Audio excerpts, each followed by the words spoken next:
Welcome everyone to Dead Talk Live. I'm your host Viz, and today we welcome writer, director, and star Leroy Kunz from the upcoming film Deliver Us, which is premiering in theaters and on demand September 29th. Leroy, welcome to the show.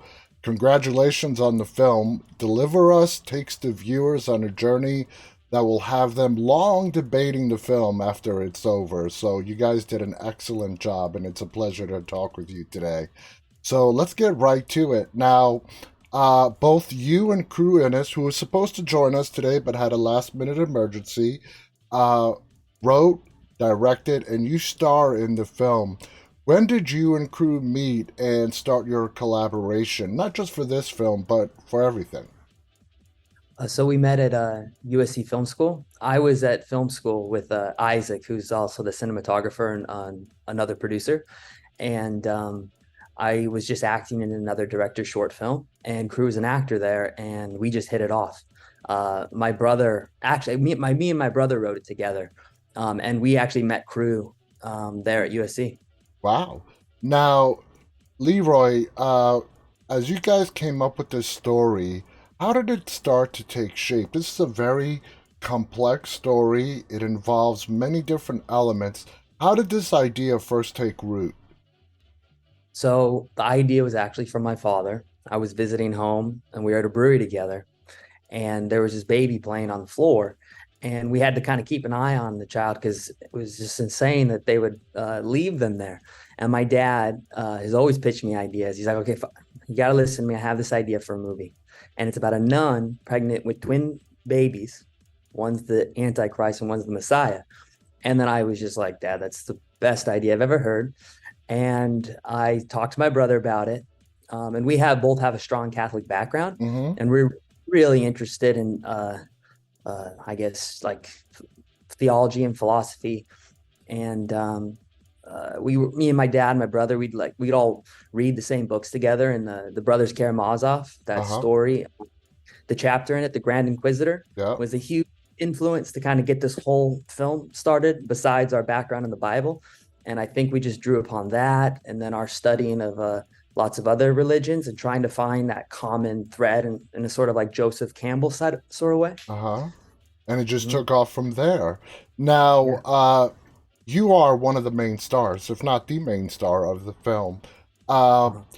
since both you and Crew directed this, did you leave a lot of the behind the camera work to him while you focused on being the star, or were you as equally active behind the camera as Crew was?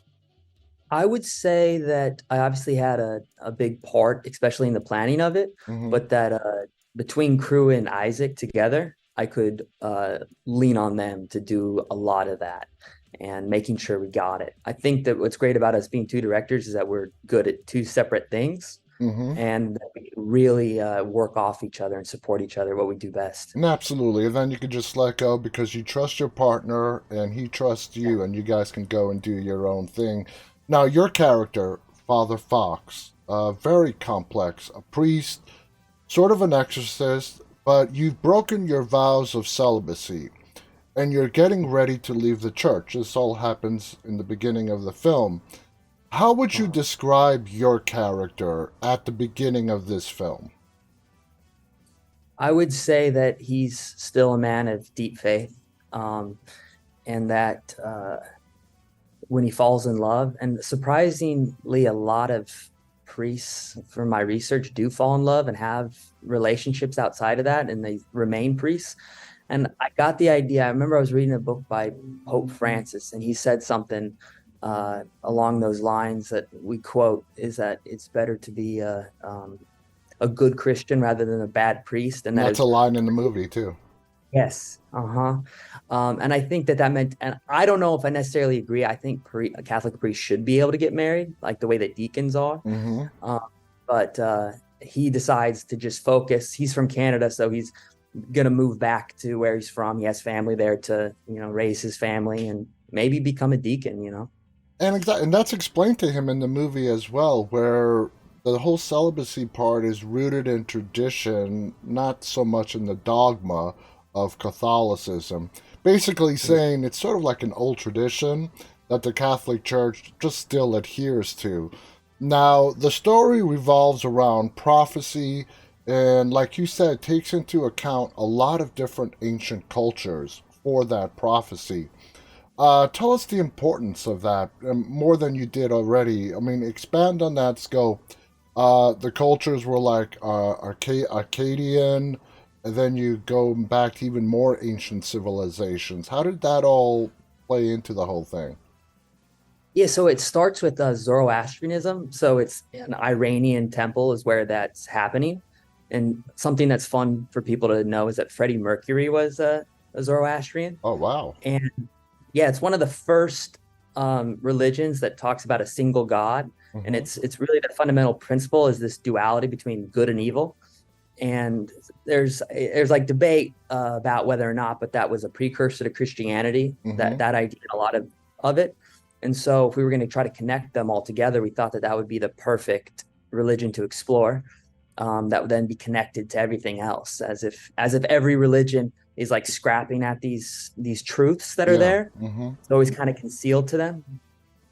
Um, Now, the film starts off right at 60 miles per hour, if not faster. It gets very graphic, very quick. How did you guys to start the film that decide to start the film that way?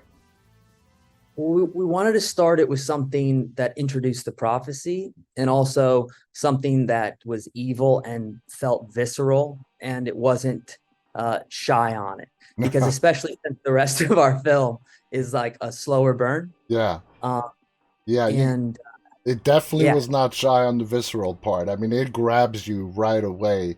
What I noticed about the directing technique, and a lot of this was done directing and in post production, but you guys use a lot of what I call the quick take, the quick scene. A good example is when you're standing on the stairs and a door opens behind you, and it's really amplified by the music as well. It really draws out the emotions and the scare factor in the viewer itself. Is that something that both you and crew both appreciate as directors, filmmakers, shooting a sequence in that sort of manner? So that would be a great example of where crew really excels at is sound and imagining and those scares and making sure those timings were right. Mm-hmm. For example, that moment was one where crew just completely took over in terms of it needs to happen exactly this time, this way. I have this sound in my mind about how we're going to build it. So that's a yeah.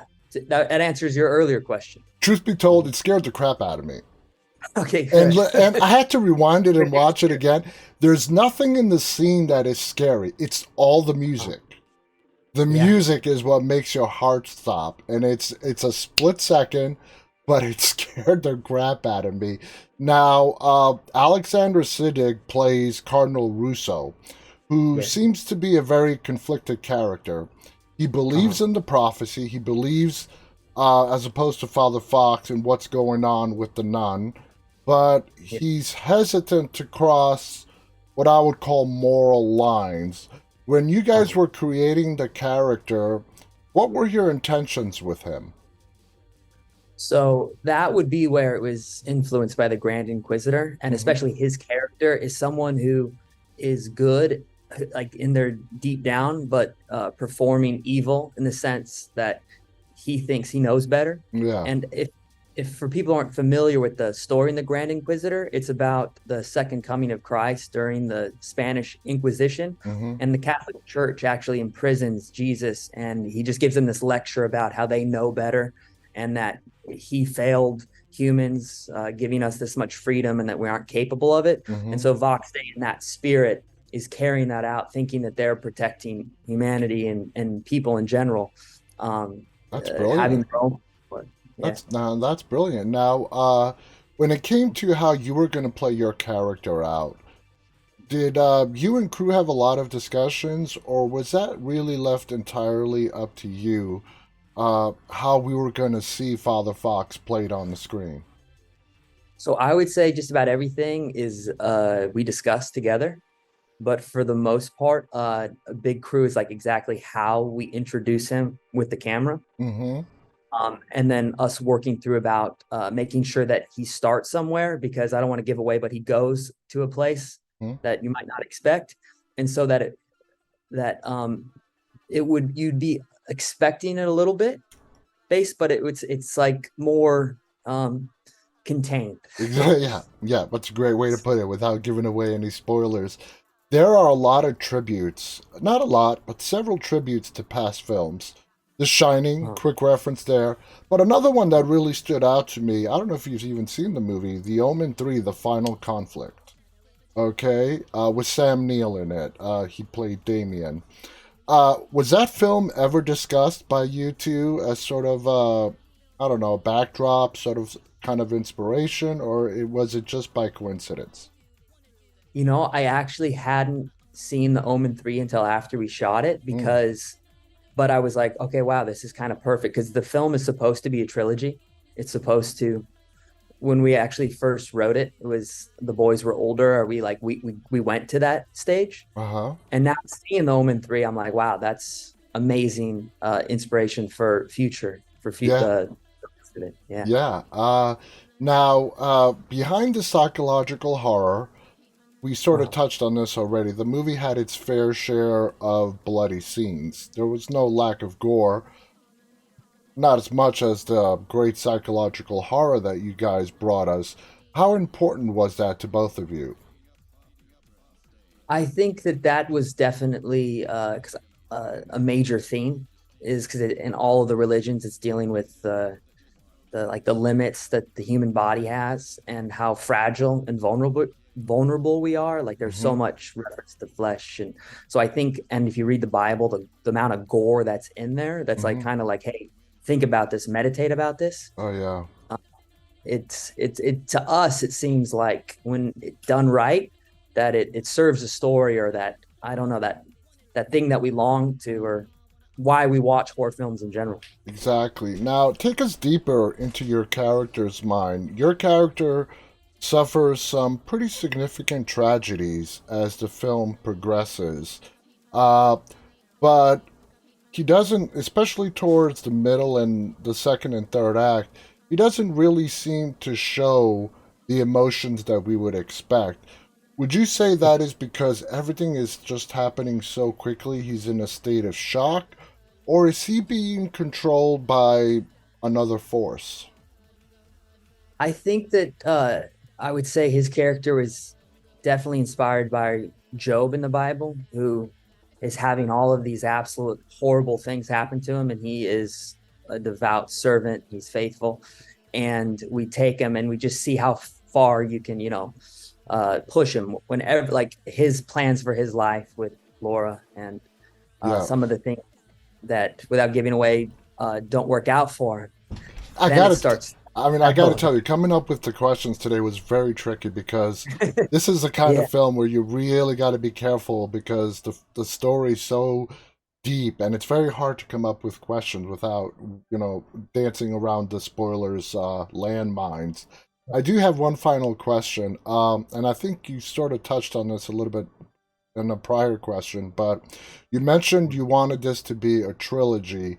Is that Yeah. why the film was left with the viewers, at least up until for now, have to sort of conclude what is going to happen, what may happen? And the question is, do you really hope that you can continue to tell this story for what you said, at least another two films? Oh, absolutely. I mean, we envision it from the beginning being three films, maybe four films, because there's so much story that you can tell. I think it would depend whether or not we pick up right where we left off in the film, or if we do jump 12 years into the future. And that's really the question of that we have to answer for it. But But it yeah. sounds like if, it does proceed to a sequel and beyond, that you already have the frameworks of the story sort of, spinning around in your mind already. Oh, definitely. I have a few versions of each one, like where to take it. I know what the end point is, and I really would love to explore like a prequel with Vox Day, like maybe 1,000 years in the past. Wow. That sounds So, but fascinating. That sounds fascinating. Leroy, I want to thank you so much for coming on here and sharing your thoughts.